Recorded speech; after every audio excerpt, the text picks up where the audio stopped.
ഇന്ന് ഡിസംബർ 24. ഇന്നെങ്കിലും Christmas decorations തുടങ്ങണ്ടേ. ഇവിടെ ആരും ഒന്നും ചെയ്യുന്ന ലക്ഷണം കാണുന്നില്ല. അപ്പൊ ഞാൻ തന്നെ അങ്ങോട്ട് ഇനീഷ്യേറ്റീവ് എടുക്കാന്ന് വെച്ചു. വേറെ ഒന്നും നോക്കിയില്ല, ഒരു ക്യാൻഡിൽ ലൈറ്റ് സെറ്റപ്പ് തന്നെ അങ്ങോട്ട് റെഡിയാക്കിട്ടോ. പണ്ടൊക്കെ ഇങ്ങനെ ഓരോ ഐഡിയാസ് വരുമ്പോൾ നമുക്ക് അഭിപ്രായ സ്വാതന്ത്ര്യം കുറവായിരുന്നു. അതിലൊരു ചെറിയ തിരുത്തുണ്ട് കേട്ടോ.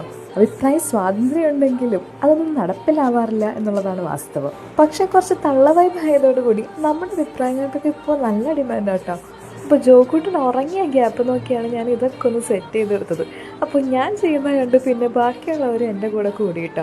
ഒറ്റയ്ക്ക് ചെയ്യുന്നതിനെ രസം ഫാമിലി ഫുള്ളായിട്ട് നമ്മളോട് കൂടി കൂടുമ്പോഴല്ല. എനിക്കിങ്ങനെ എല്ലാവരും ഒരുമിച്ച് കൂടി ഓരോന്ന് ചെയ്യുന്നതൊക്കെ ഭയങ്കര ഇഷ്ടമുള്ള ഒരു കാര്യമാണ്. ക്രിസ്മസ് ആകുമ്പോൾ വീടൊന്ന് ഡെക്കറേറ്റ് ചെയ്തില്ലെങ്കിൽ എനിക്ക് ആ വൈബ് കിട്ടില്ല. അതുകൊണ്ട് തന്നെ എല്ലാ ക്രിസ്മസും നല്ല ഡെക്കറേറ്റീവ് ആക്കണമെന്ന് എനിക്ക് നല്ല നിർബന്ധമുണ്ട്. എല്ലാവരും ഓരോന്ന് ചെയ്തെങ്കിലും എനിക്ക് ഞാൻ ഉണ്ടാക്കിയ ഈ ഡൈനിങ് ടേബിൾ സെറ്റപ്പ് ആട്ടോ ഏറ്റവും ഇഷ്ടപ്പെട്ടു. ഇനി അടുത്ത പരിപാടി എന്താണെന്ന് നാളെ കാണിച്ചു തരാം കേട്ടോ.